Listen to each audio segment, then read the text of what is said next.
Tomorrow. Thank you for coming. Hare Krishna, everybody. So Thursday is a festival celebration, the appearance of Krishna as Lord Ramacandra. So to get us ready, inspired, enthused, encouraged, I will speak about the glories of Lord Ramacandra. Earlier today, I was in the ISKCON temple in Los Angeles, and I spoke some glories of Hanuman. So you miss out. But don't worry, I'm sure you're going to like this class. If you're ready to proceed, please say, Hare Krishna. Hare Krishna. Om Namo Bhagavate Vasudevaya. Om Namo Bhagavate Vasudevaya. Om Namo Bhagavate Vasudevaya. Trinadapi Sunichena Tarareva Sahishnuna Hamanina Manadena Kirtaniya Sadahari. Hare Nama, Hare Nama, Hare Nama, Eva Kevalam. Kalo Nastyeva, Nastyeva, Nastyeva Gatir Anyata.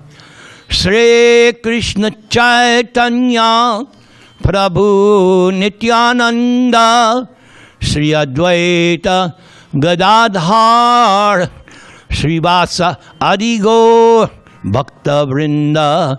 Hare Krishna, Hare Krishna, Krishna Krishna, Hare Hare, Hare Rama, Hare Rama, Rama Rama, Hare Hare.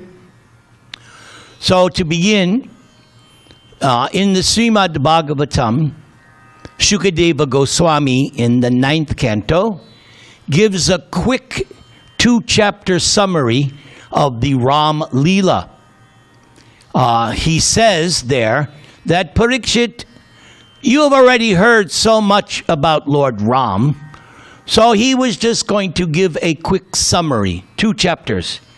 Whereas in the next canto, 10th canto, Shukadeva spends 90 chapters on Krishna. So you can see where Shukadeva Goswami leans towards. But nevertheless, there is a very nice shloka in this 9th canto, and I had the devotees in LA chant this shloka, so let's see how you compare. We'll go line by line. They did pretty good, so you're going to really have to step it up. Please repeat. Purusha Rama Charitang. Pretty good. Shravanayar Upadarayan. Anrishangyas Parorajan. Karma Bandhayar Vimuchyate. Very good. Give yourselves a hand. You passed your examination. Very good. So, this verse is so encouraging. O King Parikshit, anyone who orally receives narrations concerning the pastimes and characteristics of Lord Ramacandra, everybody say, Ramacandra, will ultimately be freed from the disease of envy and thus liberated from the bondage of fruitive activities. So this envy, I call it the original sin. This is why we're here in wherever, America, or wherever we find ourselves in this material world. The original sin is that we became envious of God. But now that we are in Krishna consciousness, Now that we have accepted Guru and Krishna, we are on the path of giving up envy. So that's one of the directives of this spiritual path, to become free from envy. Indeed, the second shloka of Srimad Bhagavatam, Paramo Nirmatsaranang Satam. Who is Bhagavatam meant for? It's not meant for the butchers. It's meant for those who are Paramo Nirmatsaranam, free from envy. And in Gita also, there is at least one time where Krishna tells Arjuna, because you are not envious of me, I'm revealing this sacred knowledge.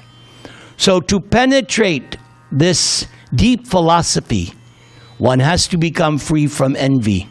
So I'd like to begin by offering you my obeisances, because you are devotees and Krishna is in your heart.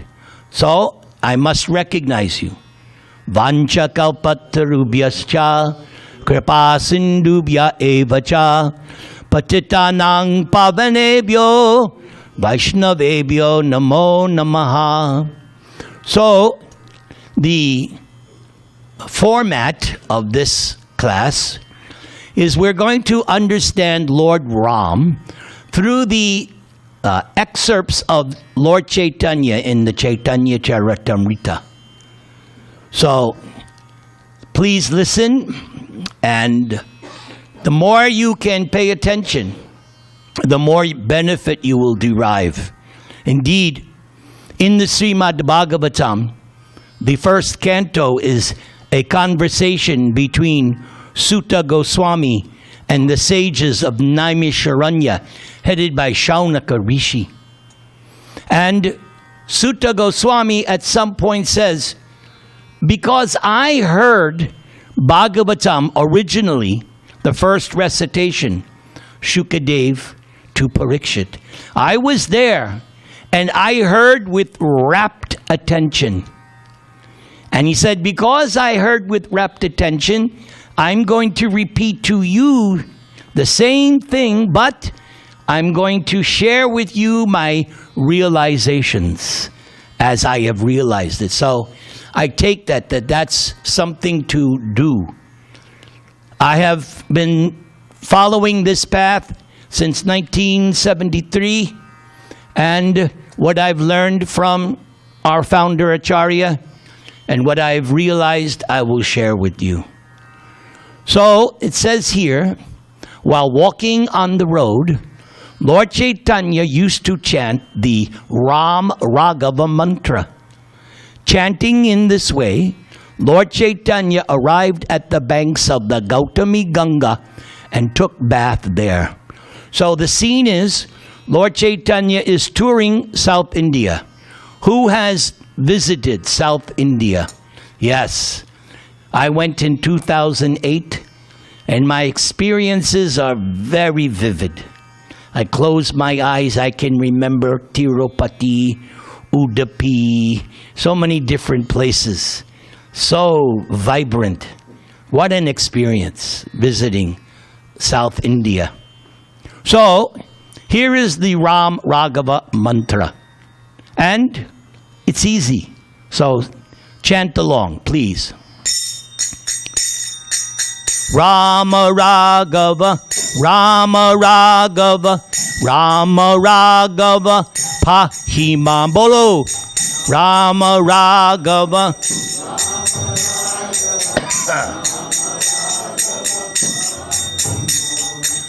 Krishna Keshava, Krishna Keshava, Krishna Keshava, Rakshamam.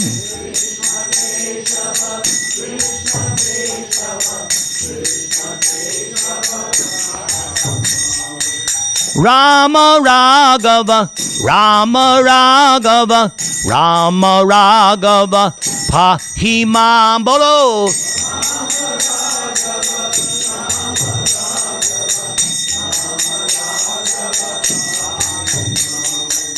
Krishna Keshava, Krishna Keshava, Krishna Keshava, Rakshamam.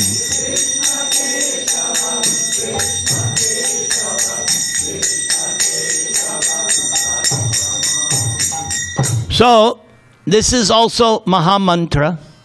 Rama Raghava, Rama Raghava. The Lord's name is Ram. Everybody say. Ram. And he is Raghava, descendant of the Raghu dynasty. And then it says, O Krishna, O Keshava.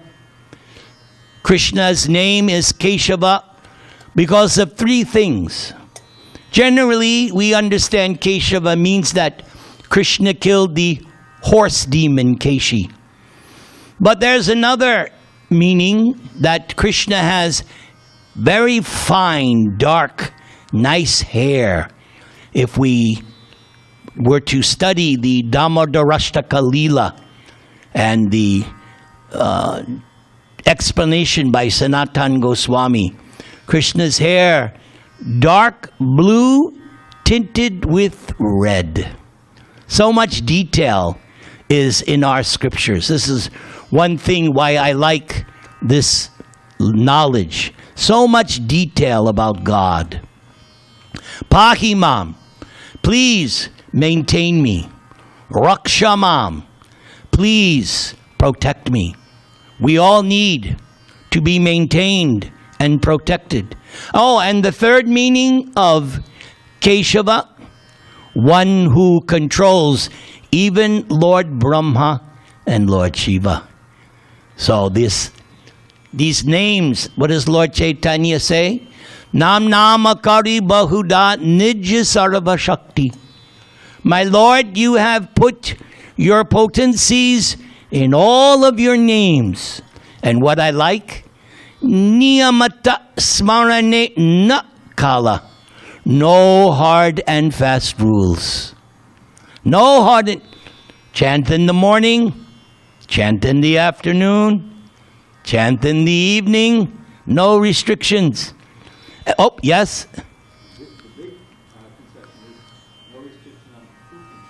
What's that? No restriction on who can chant. Oh, yes. You get a bell for that.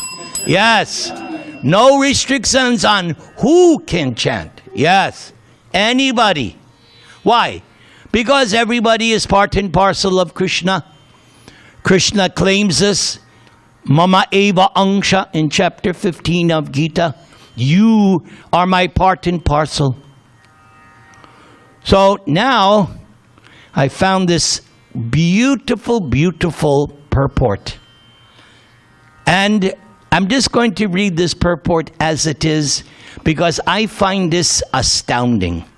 So try to listen, and I think you will find it astounding. So Lord Caitanya is touring South India. So there's one place, and this purport comes in. Prabhupada writes, in the book known as Adhyatma Ramayana, there are statements about worshipping deities of Sri Ramacandra and Sita. Just like we worship Radha, Krishna, Gaur Nitai, Jagannath, Baladev. So in other temples they have Seeta-Ram, Lakshman, Hanuman deities. But listen, during Lord Ramachandra's time, so that was Treta-yuga, that's millions of years ago. During that time, there was a brahmana who took a vow to fast until he saw Lord Ramachandra. Sometimes, due to business, Ram was absent from his capital for a full week and could not be seen by the citizens of Ayodhya. So during that time, the brahmana, because of his vow, would not take even a drop of water during that week. That's called staunch devotion. Later, after 8 or 9 days, when the brahmana could actually see Lord Ram, then he would break his fast. So I'm just thinking, I find it hard to fast on Gaur Purnim and Janmashtami. Here is somebody fasting for 8 or 9 days. Amazing. So upon observing the Brahman's rigid vow, Lord Ram ordered his younger brother Lakshman to deliver a pair of Seeta-Ram deities to that brahmana. So, this deity worship that we're doing, this is ancient, going back millions of years. It's not a newfangled thing. This is tradition, millions of years. The brahmana received the deities from Lakshman and worshipped them faithfully as long as he lived. At the time of his death, he delivered the deities to Hanumanji, who for many years hung them around his neck and served them with all devotion. Today, on the drive from Los Angeles to here, I was listening to my recordings of Ramayana, and I was listening today how when Hanuman leaped across the ocean, he was able to change his form, and when he entered Lanka, he could become small like a cat, or he could become big like a mountain. So amazing, Hanuman's abilities.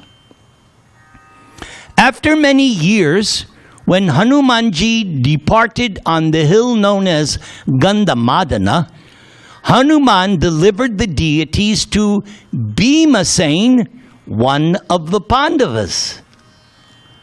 And Bhimasena brought them to his palace, where Bhima kept them very carefully. So even though Bhima is a follower of Krishna, he's one of the Pandavas, he's still worshipping Seeta-Ram deities. The last king of the Pandava dynasty, Shamakanta, worshipped those deities in that palace.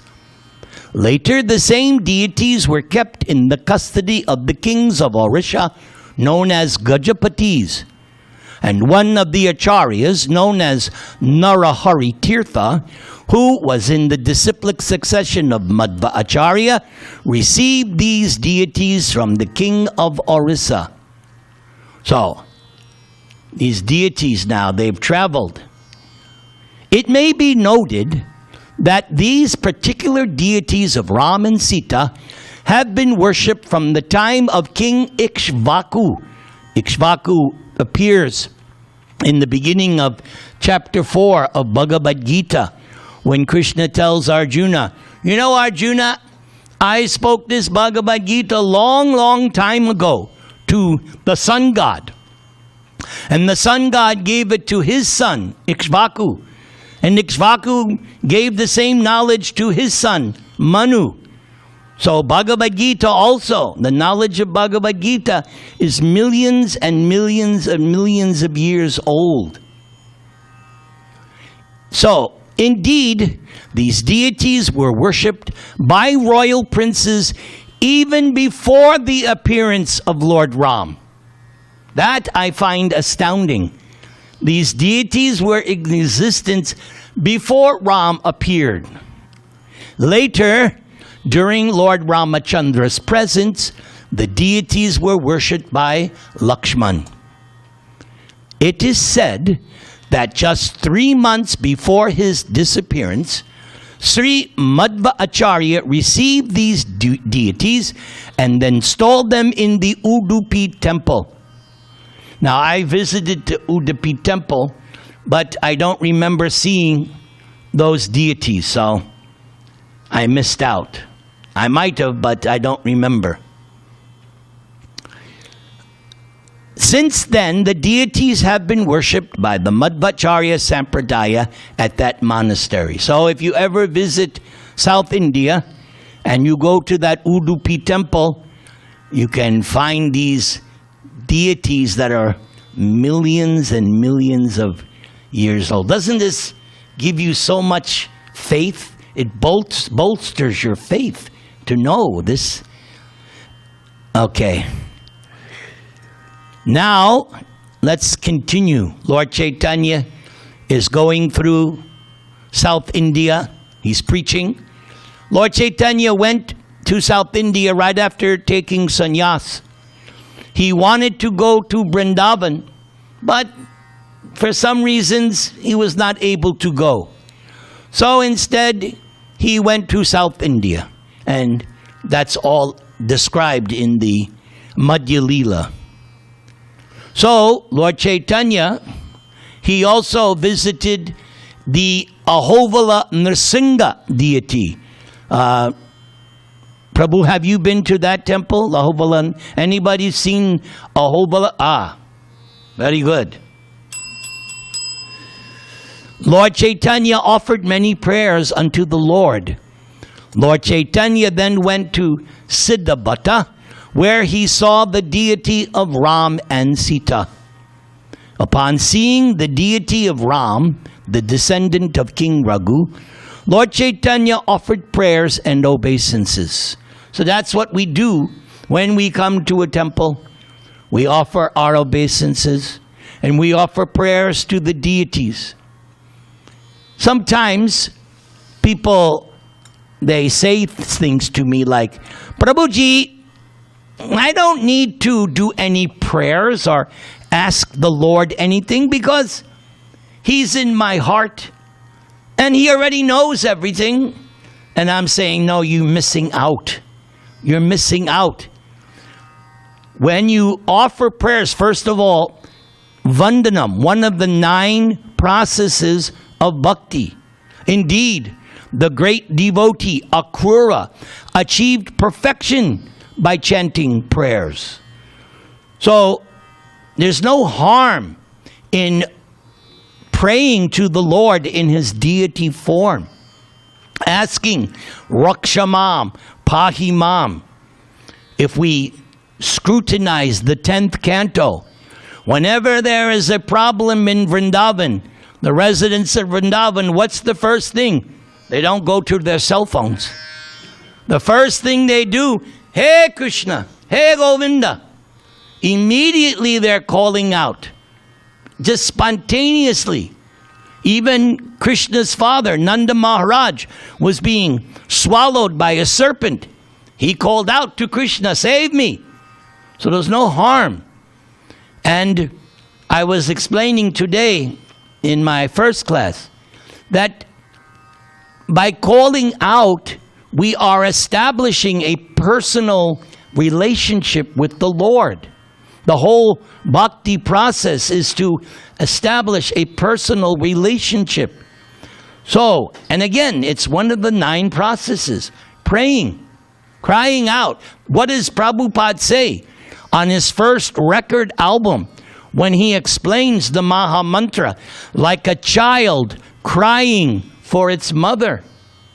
That's how we are to chant. Hare Krishna, Hare Krishna. Krishna Krishna, Hare Hare. Hare Rama, Hare Rama. Rama Rama, Hare Hare. So then, a brahmana invited Lord Caitanya to take lunch. That brahmana constantly chanted the holy name of Ramacandra. Indeed, but for chanting Lord Ram's holy name, that brahmana did not speak a word. Now that's called pure devotee. Same thing when Lord Caitanya's devotees were cleansing the Gundicha temple. They would not talk. And there was all this activity, pots and brooms. And when you wanted to do something or ask somebody, Krishna, Krishna, they only spoke the name of Krishna and somehow or other communicated. That day, Lord Caitanya remained and accepted prasadam. After bestowing mercy upon the Brahmin, Lord Caitanya proceeded ahead. So, there was this Brahmana only chanting Ram, Ram, everybody. Ram. That's all, nothing else, just chant. So, he gave him mercy and proceeded. At the holy place known as Skanda Kshetra, Lord Caitanya visited the temple of Skanda. That's Kartikeya, one of the 2 sons of Parvati and Shiva. From there, Lord Caitanya went to Trimata, where Lord Caitanya saw the Vishnu deity Trivikrama, Vamanadev. After visiting the temple of Trivikram, Lord Caitanya returned to Siddhavata, where he again visited the house of that same brahmana who only chanted what? But now he was saying something else. He was now chanting Hare Krishna, Krishna Krishna, Hare Hare, Hare Rama. So Lord Caitanya was surprised, my dear brahmana. Previously you were just saying Ram, but now you're chanting Krishna? What's going on? So the brahmana said, my lord, this is your influence. After seeing you, I lost my lifelong practice. From childhood, I have been chanting the holy name of Lord Ramacandra. But upon seeing you, I chanted the holy name of Krishna. Everybody say, Krishna. Just once. So be careful. If you chant Krishna's name once, you don't know what's going to happen. Be careful. Since then, so he only chanted it once. Since then, the Brahmin says, the holy name of Krishna has been tightly fixed to my tongue. Indeed, since I have been chanting the holy name of Krishna, the holy name of Lord Ram has gone far away. From my childhood, I have been collecting the glories of the holy name from the revealed scriptures. So now we come to some nice shlokas. We have the preeminent shloka acharya here, Dravida Das. I call him Slokacharya. Even you eat with him or sit with him, after a few moments, how are you? All of a sudden, he'll come up. Yeah, I want you to listen to this shloka. I've had much like that with him. What's that? My aspiration is to go back home to Shloka Loka. Jai. Hare Krishna. Haribol. Jai. Yes. So the Brahman now is going to reveal to Lord Caitanya his research. Like a scientist or even a musician, they keep notes of their discoveries. So he has been compiling different shlokas. So this one is from the Nam, the holy names, 1,000 names, Shatanam, 100 names. 100 names of Lord Ram. Please, this is easy. Please repeat. Ramante yogino nante Satyanande chid atmani Iti Rama pade nasao Parang Brahma bidhiyate. Please repeat. The Supreme Absolute Truth is called Ram. Because the Transcendentalists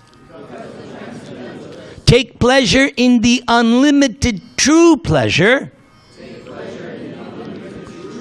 of spiritual existence.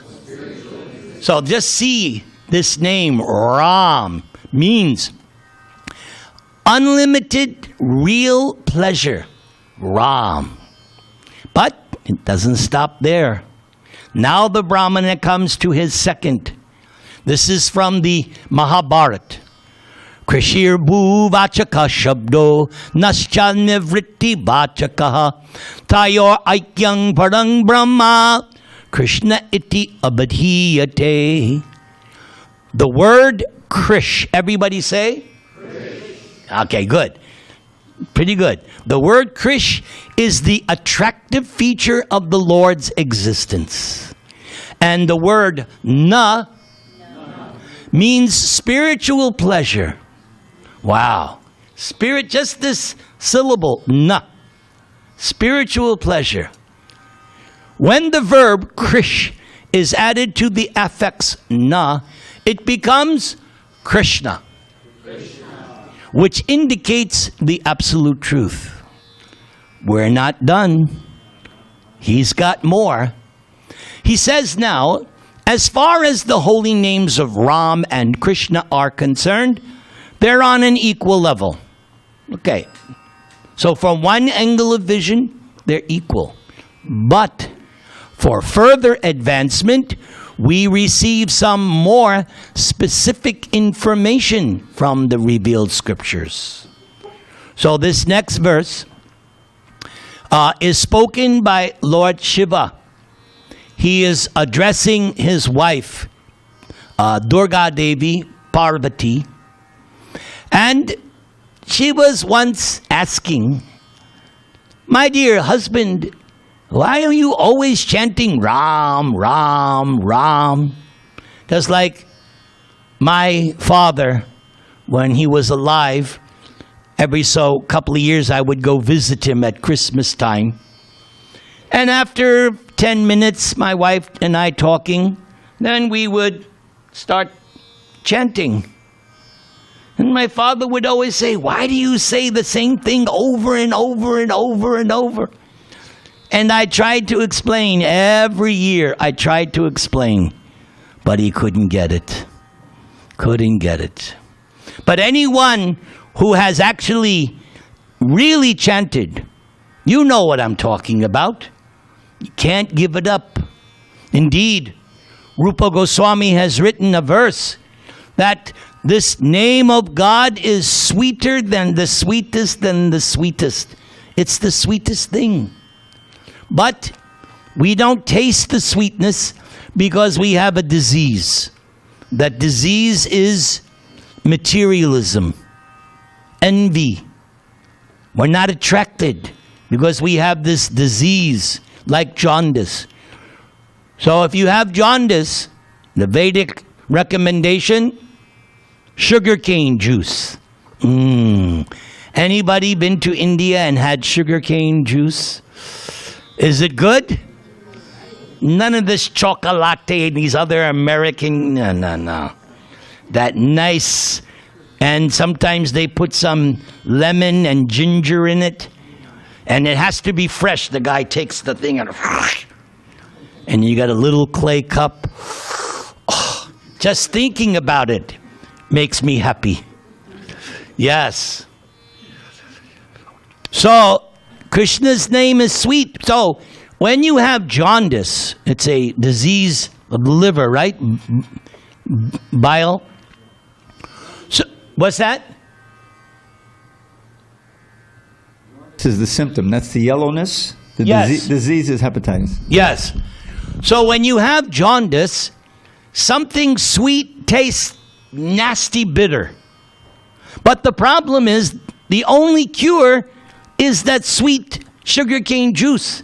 But it's too bitter. What to do? So if you want to get cured, you forcibly have to take the sugarcane juice. But it tastes nasty.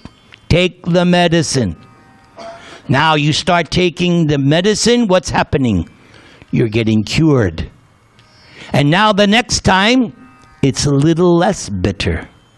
And you go on taking it, more and more taking it, and then you're cured. Ooh, now you can fully taste the sweetness of the sugar cane. Give me more. Give me more. That's like if they serve out nice sweet rice. Give me more. Give me more. Or if I go to a Gujarati house, they'll give me shikand. Give me more. Or I go to another house, gulab jamun. So many sweets offered to Krishna, of course. Yes. But so the same way, although in the beginning chanting God's name is bitter, you take the medicine, and how do you, sometimes people ask, Prabhuji, how long I have to chant? I say, keep chanting until you don't want to stop. When you come to the stage where you don't want to stop, now you know you're cured. Because it becomes the sweetest thing. So, Lord Shiva shows us how to address our wives, those of us who are married. Notice how Lord Shiva addresses his wife. O Varanana, O lovely-faced woman. I have practical experience.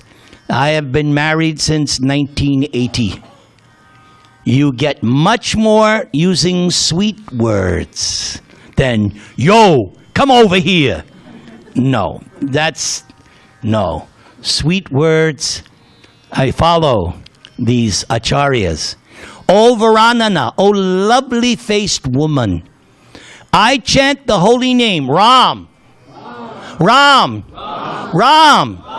And thus enjoy this beautiful sound. He's enjoying it.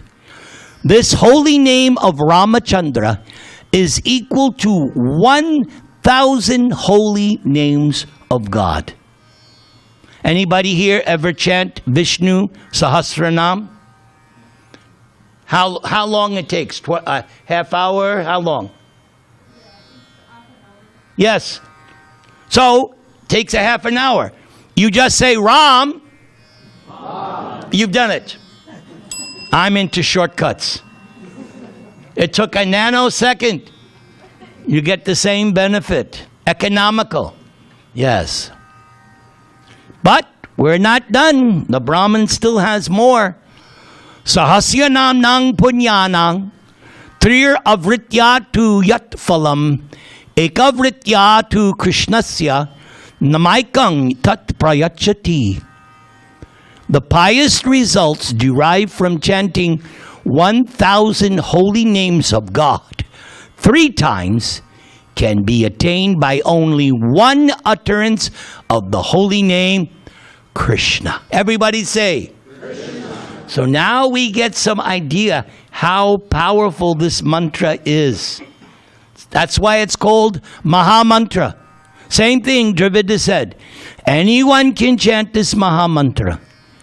And no restrictions, anytime, any place, any condition.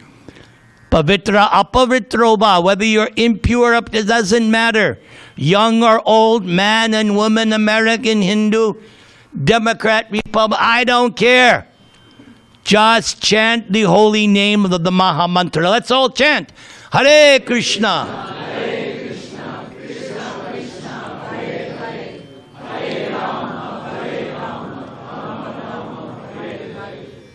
So the Brahmana continues, according to this statement of the Shastras, the glories of the holy name of Krishna are unlimited. Still, I could not chant Krishna's holy name. Please hear the reason for this. My worshipful Lord has been Lord Ram, and by chanting Ram's holy name, I received happiness. And because I received such happiness, I chanted the holy name of Lord Ram day and night. So he has to be quite advanced if he's always chanting day and night the name of Ram. He has to be on the advanced platform. My Lord, by your appearance, Lord Krishna's holy name also appeared. And that time, the glories of Krishna's name awoke in my heart. And so, my dear Lord, you must be that Lord Krishna himself. That is my conclusion. Who agrees with this Brahman? That Lord Chaitanya? Yes. Good. Very good. Saying this, the Brahman fell down at the lotus feet of Lord Caitanya. After showing mercy to the Brahman, Lord Caitanya left and arrived at Vridakashi, where Lord Caitanya visited the temple of Lord Shiva. And we see by the behavior of Lord Caitanya, he also paid obeisances to the murti of Lord Shiva. Understanding how Lord Shiva is Vaishnavanam Yata Shambhu, the greatest devotee. Okay, Lord Caitanya is still touring South India. So, he meets a brahmana, and this brahmana, he invites Lord Caitanya for lunch, But by 3 o'clock, Lord Caitanya is still not eaten. So Lord Caitanya says, "What? You invited me. Why is 3 o'clock? I still haven't eaten." So the brahmana indicated by his response that he was in a kind of anxiety, samadhi. And he replied saying, "Oh, when Lakshman brings the required things, then Sita will cook." And Lord Caitanya could understand, this brahmana is very advanced. He's so absorbed in Ram Leela, totally absorbed. So the brahmana, he hastily got things together. Lord Caitanya finally ate. Then the brahmana, he said to Lord Caitanya, "I'm very disturbed. I can't understand how Ravana could kidnap Sita. I can't understand it. Sita is the mother of the universe, and Ravana is such a rascal. I'm bewildered." Lord Caitanya said, "No, I know the explanation." And he told him, but obviously wasn't enough. So Lord Caitanya went on traveling, and he went to a particular temple. And in that temple was this very old manuscript of the Koorma Purana. And in that was exactly what Lord Caitanya had told that Brahmin. What is the understanding of Ravana supposedly kidnapping Sita? If you allow me, I'll read the Sanskrit. Is that okay? Sita yaradito vanish chaya sitam ajijanat tang jahara dasha griva Sita vani purangata pariksha samaye vaning chaya Sita viveshasa vani sitang samaniya tat purustad aninayat. So, and Lord Caitanya, when he saw this in the Koorma Purana, he wanted to take the actual Shastra. So before they allowed him to take it, they copied it. And Lord Caitanya wanted this original copy to show to the Brahmin. Here it is. Here it is. So what's the understanding? Here it is. Sita Devi is the mother of the three worlds and wife of Lord Ramacandra. Among chaste women, Sita is supreme, and Sita is the daughter of King Janaka. When Ravana came to kidnap Mother Sita, and Sita saw Ravana, Sita took shelter of the fire god Agnideva, because Ram was out chasing after Maricha in the form of a deer, and because of some accusations of Sita, Lakshman disobeyed Ram and left Sita alone. He was told not to. So when Sita was alone, that's when Ravana came. So when she saw Ravana, she took shelter of Agni. The fire god covered the body of Mother Sita, and in this way Sita was protected from the hands of Ravana. The fire god Agni took away the real Sita and brought her to the place of Parvati, goddess Durga. Then an illusory form of Mother Sita was delivered to Ravana. So we call that Maya Sita. It's illusory, not the real thing. Just like anyone who doesn't know, you may go to a jeweler and he says, "Oh, I have these nice diamonds."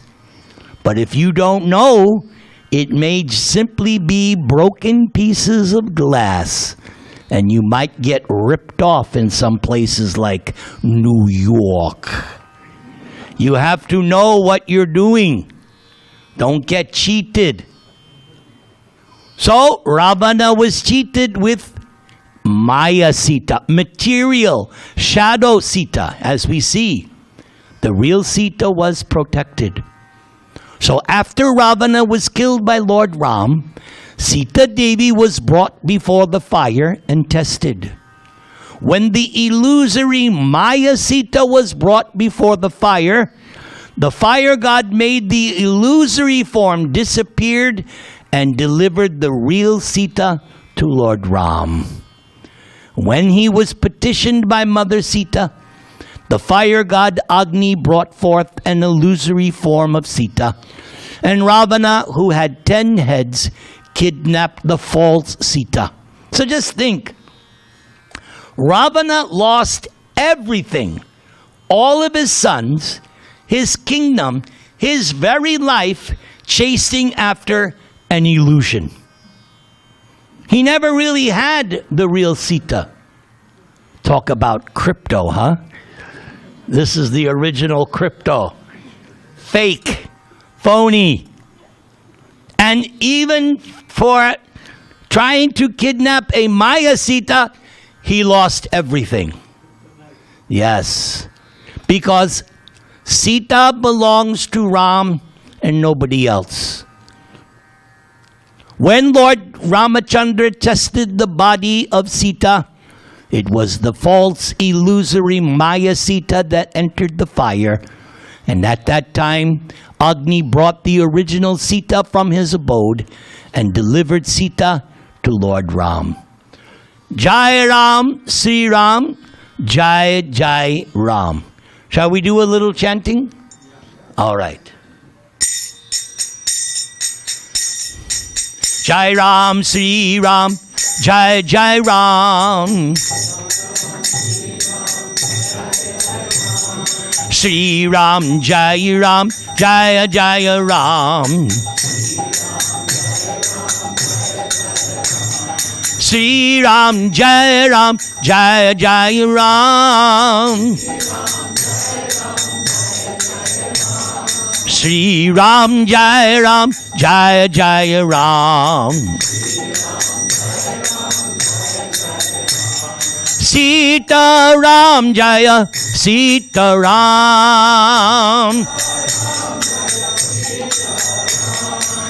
Seeta-Ram, Jaya Seeta-Ram. Seeta-Ram, Jaya Seeta-Ram.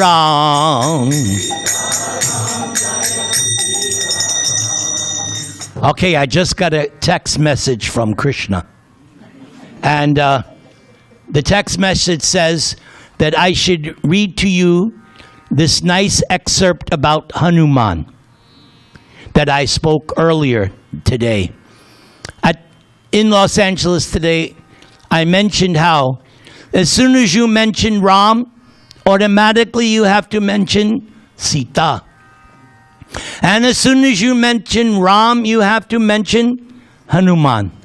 They're inseparable. So give me a second. Everybody chant the Maha Mantra. Hare Krishna, Krishna Krishna, Hare Hare, Hare Rama. So here is a beautiful excerpt from a book called Sri Brihad Bhagavatamrita. In the first volume, Narada Muni is going top to bottom from the universe, trying to discover who has actually received Krishna's mercy. And he starts off, I think, with a brahmana. And no matter who he approaches, he says, oh, you must have gotten Krishna's mercy. And each devotee says, no, no, no. This other person, they have gotten Krishna's. I'm nothing. So he goes up, up, up, and he comes to Prahlad Maharaj, the great devotee of Lord Nrsimha. Indeed, there is one chapter in the Bhagavatam, Prahlad, the best example of a devotee. But, like everybody else before him, after Narada glorifies Prahlad, Prahlad says, well, you know what? Let me tell you something. So here's what Prahlad said to Narada. unable to tolerate hearing his own praise. So that's the mark of a pure devotee. He doesn't derive benefit from people glorifying him. The devotee derives benefit hearing the glorification of the Lord. That's how the devotee, not, yes, I am the great Nirantara. No, that's not the devotee attitude. The devotee attitude is, I'm insignificant, but my Lord, my spiritual master, they are great. They are wonderful. So Prahlad lowered his face in embarrassment. He was embarrassed. And Narada is Prahlad's guru. So you would think, oh, my Guru Dev is finally praising me. No, Prahlad is embarrassed. And so he said respectfully to his guru, no, Hanuman is much more fortunate than me. For many thousands of years, Hanuman has enjoyed serving the Lord constantly without obstruction for 11,000 years. Wow. Hanuman is the most powerful person. When Hanuman was just a child, the demigods favored Hanuman with several wonderful benedictions. And thus, Hanuman became immune to old age and death. Oh, I would love to be immune from old age. I don't know about you, but every morning, I'm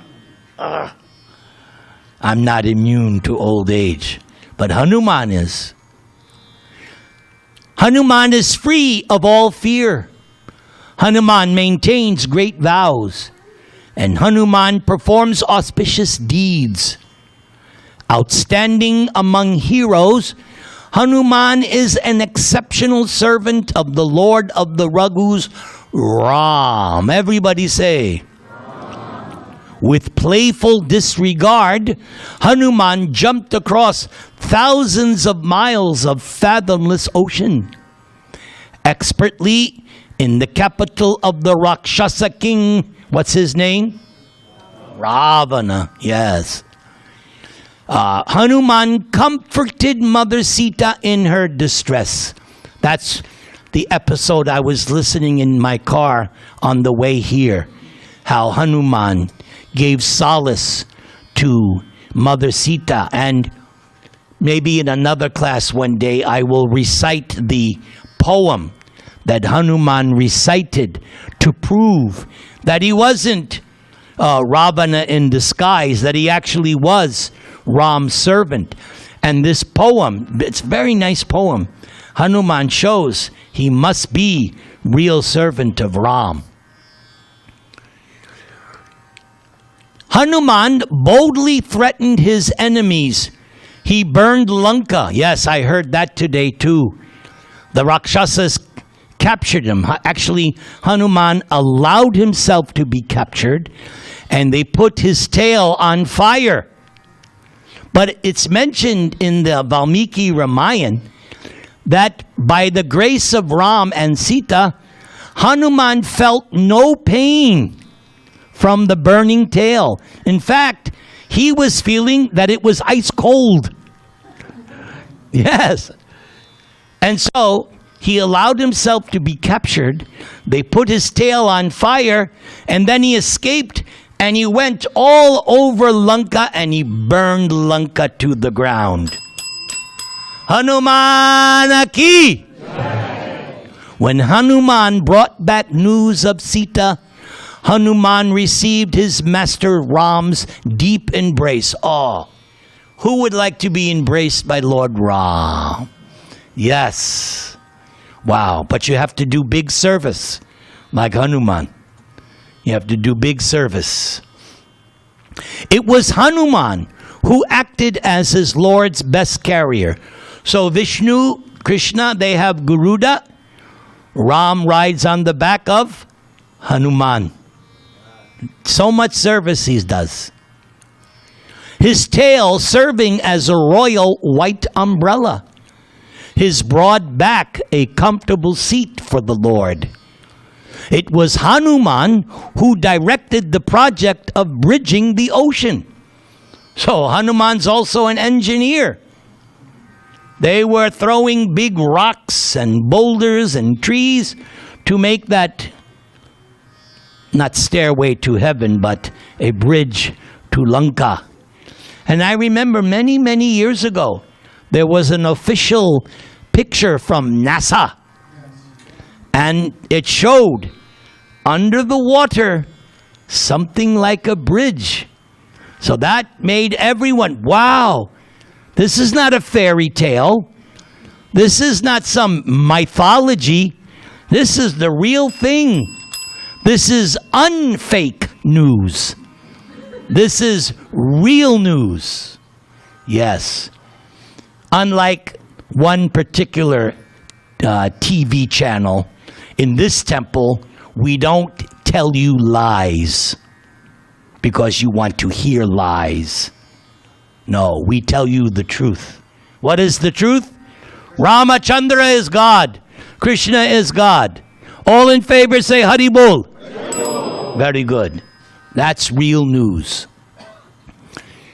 Hanuman directed the project of bridging the ocean. Hanuman fulfilled the desires of Vibhishan. I love Vibhishan. Vibhishan was Ravana's half-brother, but unlike all the other brothers, Vibhishan was a nice devotee of the Lord. And he tried to give good advice to his brother. He told Ravana, you fool, because of your attachment to Sita, you're going to lose everything. But Ravana was too much afflicted by lust. In fact, I heard today that Ravana's lust was so great, he had actually become emaciated from not getting Sita. None of his thousands of other consorts could satisfy him. And he was enamored to Maya Sita, not the real Sita. What a fool. He lost everything. That's why Krishna says in Gita, 3 gates lead to hell. Lust, that's number 1 on the list. Lust, anger, and greed. Ravana is guilty of all 3. Strike 3, you're out, Ravana. Lust, anger, and greed. Yes. He could not give up, and he was warned so many times, not just by Vibhishan, so many of his ministers, so many of his well-wishers, they warned him, stop it. You're going to lose everything. But that lust simply destroyed his intelligence. And anger, yes, anger. That's what started the whole thing.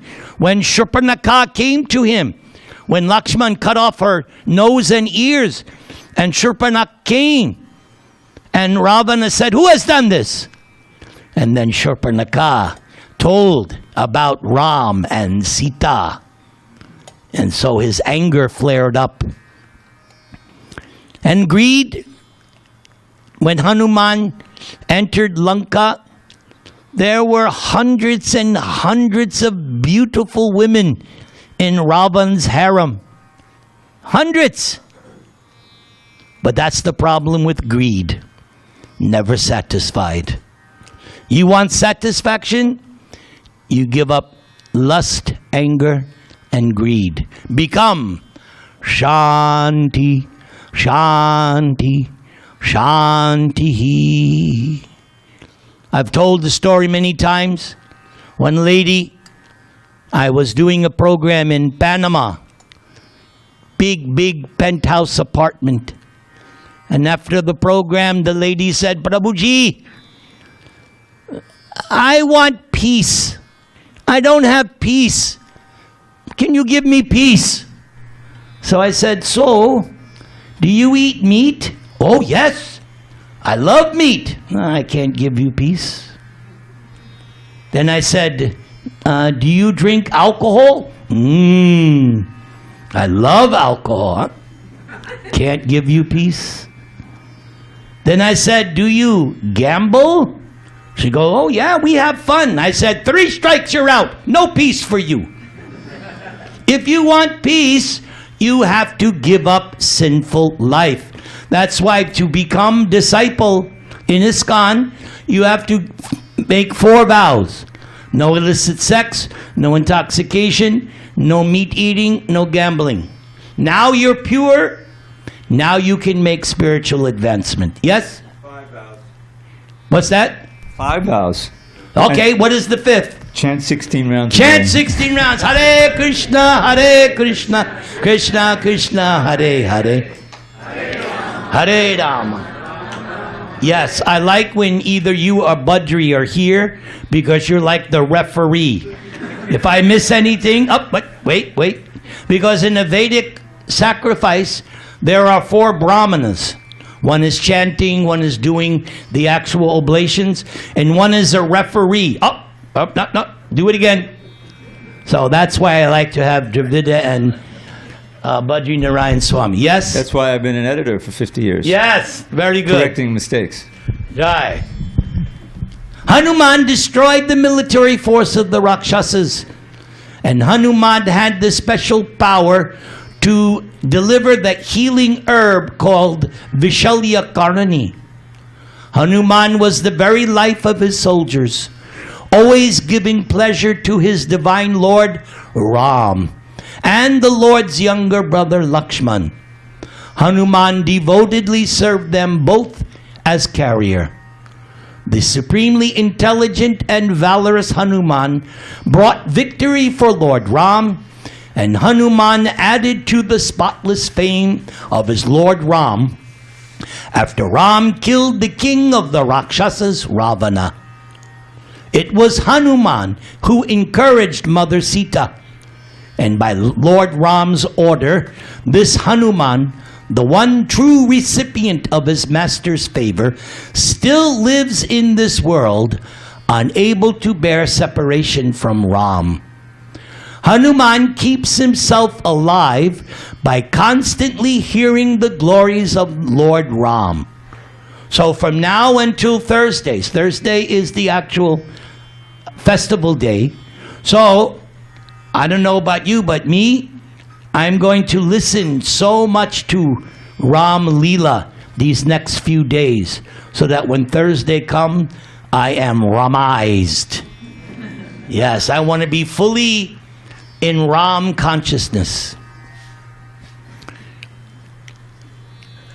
So, Prahlad now says, my dear spiritual master Naraji, Hanuman's greatness is well known from scriptural statements. Hanuman's servitude is proof of the Lord's mercy. Hanuman attained from the son of Dasharath the boon of liberation without striving for it. So there's this nice statement by Hanuman. Bhava banda chide tasyai sprihayami na muktaye bhavan prabhur ahang dasa iti yatra vilupyate.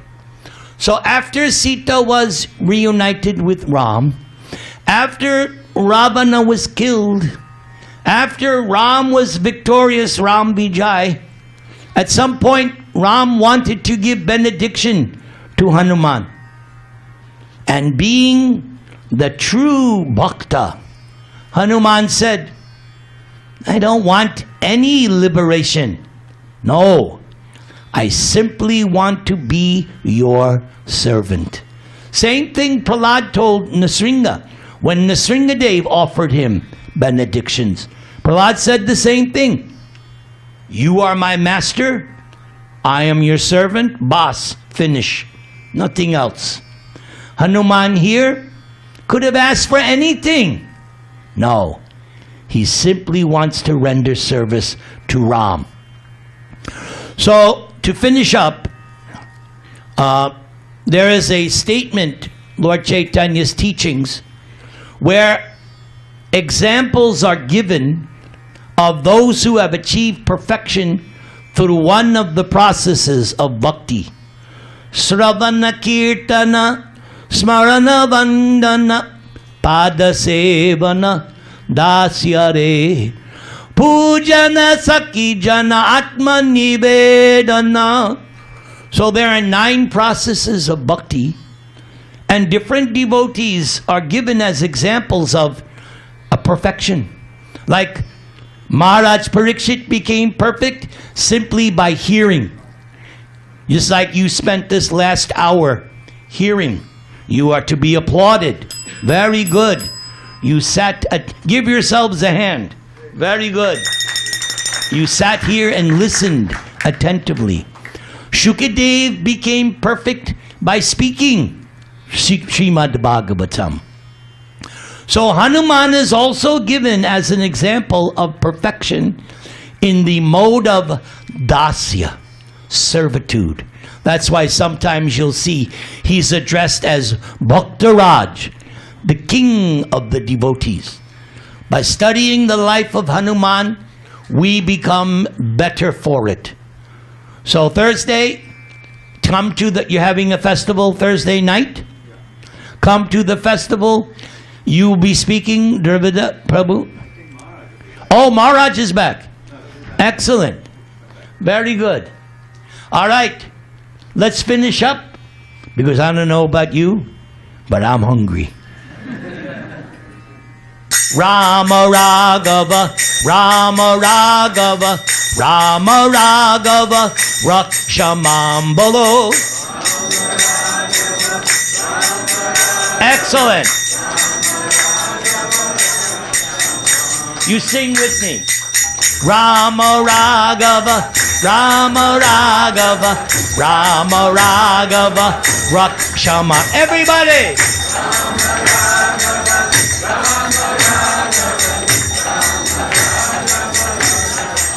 Okay, all by yourself, only you. Shh.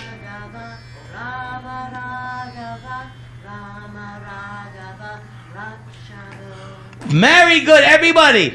Rama Raghava, Rama Raghava, Rama Raghava, Rakshamam. Srila Prabhupada ki. So, in my earlier class today, I always end my lectures by giving a blessing. So, do you want a blessing?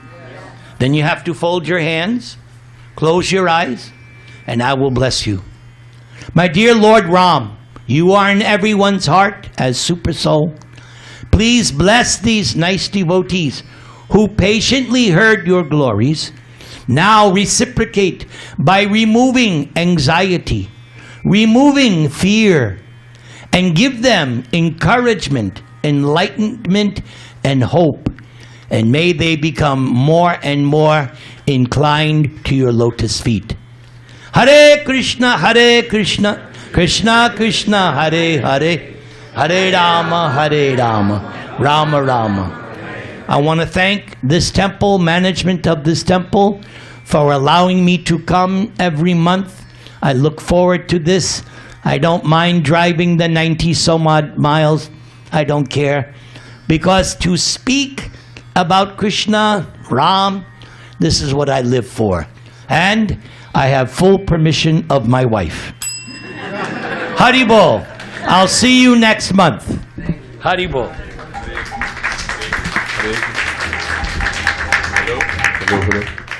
Hello.